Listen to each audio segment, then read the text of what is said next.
नमस्कार, आप देख रहे हैं न्यूज़ 10 टीवी। 4 अगस्त शाम 6 बजे लेबनान की राजधानी बेरूत में एक धमाका हुआ। ऐसा धमाका जिसका असर 10 से 20 किलोमीटर तक महसूस हुआ।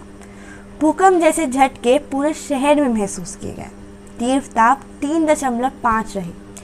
ये एक ऐसा धमाका रहा जिससे 3 लाख से ज़्यादा लोग बेघर हो गए और 2300 करोड़ का नुकसान हो गया। धमाके में घरों की छतें और खिड़कियां उड़ गई, इमारतें ढह गई। 100 से ज़्यादा लोगों की मौत की खबर सामने आ रही है और 4000 से ज़्यादा लोग घायल हो गए। पर घायलों के इलाज के लिए भी अस्पताल ठीक हालात में नहीं है, क्योंकि धमाके से अस्पताल सभी प्रभावित हुए हैं। लेकिन जो अस्पताल ठीक हालात में हैं, वहाँ घायलों के इलाज के लिए जगह कम पड़ गई है।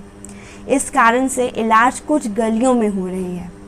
लेबनान के प्रधानमंत्री हसन डाब ने दूसरे देशों से मदद मांगी है। इस कारण से इजराइल, ब्रिटेन, फ्रांस और अमेरिका ने मदद देने का आश्वासन दिया है।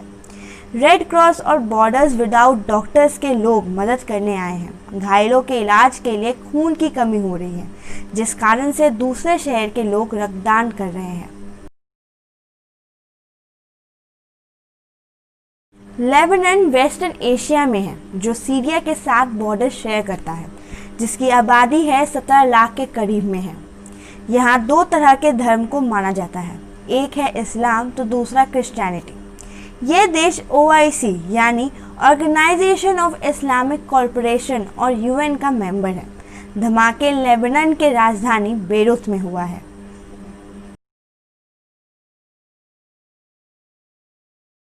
ये कहानी सितंबर 2013 की है। रूस के पश्चिम में जॉर्जिया नाम की जगह है, जहां ब्लैक सी के पास एक बाटुमी नाम का शहर है। बाटुमी बंदरगाह से एक जहाज जा रहा था, जिसका नाम रोसस था, जिसे एक कारोबारी ने रवाना किया था। इस जहाज में 2750 टन अमोनियम नाइट्रेट था, जिसे एक फैब्रिका दे एक्सप्लोसिवोज मोजाम्बिक नाम की कंपनी ने खरीदी थी। ये अफ्रीकी कंपनी थी जो विस्फोटक बनाती थी। अमोनियम नाइट्रेट एक तरीके से कहें तो खाद है, पर जब इसमें फ्यूल मिलाया जाता है तो ये विस्फोटक बन जाती है। ये अमोनियम नाइट्रेट मोजाम्बिक जा रहा था, पर ये अपनी मंजिल पर नहीं पहुंच पाया, क्योंकि ये शिप में बहुत दिक्कतें थी। दिक्कतें ये थी कि ये 30 से 40 साल पुरानी थी। सफ़र में ये जहाज़ ग्रीस में रुकना था, जहाँ से इन्हें ईंधन भरवाना था। इससे आगे स्विस नहर पार करके अफ्रीका पहुंचना था। स्विस नहर पार करने के लिए जहाज़ों को कोई चुंगी यानी पैसे देने होते हैं। कारोबारी ने चुंगी देने से मना कर दिया और उन्होंने ये कहा कि जहाज़ को पहले बेरूत ले जाओ, वहाँ से कुछ कार्गो यानी भारी मशीनें उठाओ, इसका जो पैसा मिले इससे चुंगी भर देना। जहाज़ बेरूत चला गया। वहाँ से उन्होंने कार्गो उठाया, पर वहाँ के अथॉरिटीज़ ने जहाज़ को चेक किया तो उन्होंने देखा कि जहाज़ झरझर हो चुका है। उन्हें ये लगा कि ये जहाज़ कार्गो का भार नहीं उठा पाएगा, और दूसरी बात, क्रू के पास इस जहाज़ के पूरे पेपर्स नहीं थे। इसलिए बेरूत के अथॉरिटीज़ ने इस जहाज़ को आगे बढ़ने नहीं दिया और इसके एक कैप्टन और 9 क्रू मेंबर्स को बंधक बना लिया।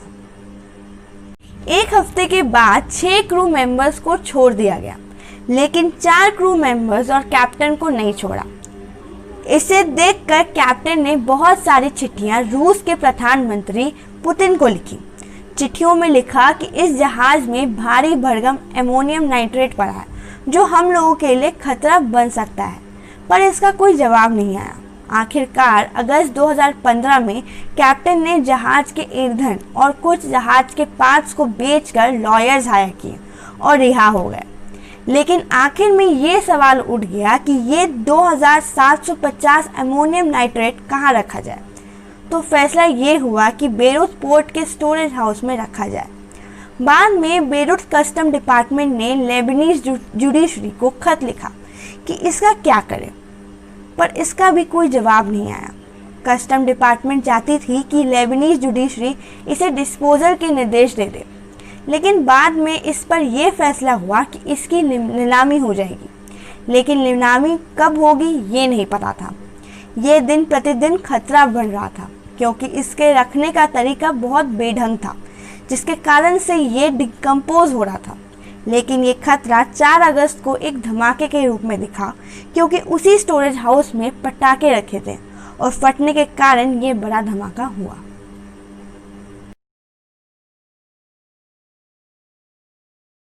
बेरूत धमाके से 2300 करोड़ का नुकसान हुआ ही साथ 50% आबादी भी बेरोजगार हो गई, क्योंकि आधे से ज़्यादा लोग बेरूत बंदरगाह में काम करते थे। और ये भी कहा जा रहा है कि जहां अमोनियम नाइट्रेट रखा गया था वहीं खाने का अनाज भी स्टोर था, जिस कारण से देश में भूखमरी भी फैल सकती है। इकोनॉमी अब पूरी तरीके से ज़ीरो हो गई है, आधा देश बारूद में बदल चुका है। बेरूत धमाके के बाद सारे देशों ने मदद करने का आश्वासन तो दिया है, पर अमेरिका के राष्ट्रपति डोनाल्ड ट्रंप ने एक टिप्पणी की है। टिप्पणी ये की है कि ये ब्लास्ट एक्सीडेंटली नहीं बल्कि प्लान था। इस टिप्पणी के बाद शक का निशाना इजराइल पर जाता है, क्योंकि लेबनान में एक कम्युनिटी है हिजबुल्लाह, जो इजराइल के पॉलिटिकल इशू में इंटरफेयर करता है, जो इजराइल को पसंद नहीं है। इसीलिए इस धमाके के जिम्मेदार इजराइल को माना जा रहा है, पर लेबनीज सरकार ने इसे खारिज कर दिया है और कहा है कि इसमें किसी भी देश का हमला नहीं है। इसी घटना के बाद बेरूत की एक दिलचस्प कहानी है। कहते हैं कि ये शहर श्रापित है, क्योंकि यह शहर 7 बार राख हो चुका है, लेकिन फिर भी खड़ा हुआ है। इसलिए वहाँ पर लोग ये मानते हैं कि यहाँ पर खुशहाली नहीं आ सकती। इसी पर एक फिल्म भी है, जिसमें एक 12 साल का लड़का है जो इस शहर की बदहाली से खुद परेशान है, पर इस बदहाली में भी उसने कैसे ज़िंदगी को जिया है ये सिखा जाता है। अब इससे अन्य देश ये समझ सकते हैं कि कोई भी केमिकल स्टोर करना सही नहीं है, और अगर किसी देश ने किया तो ये बहुत ही बड़ी गलती साबित हो सकती है। फिलहाल के लिए इतना ही। देश और दुनिया की खबरों के लिए जुड़े रहें न्यूज़ 10 टीवी के साथ।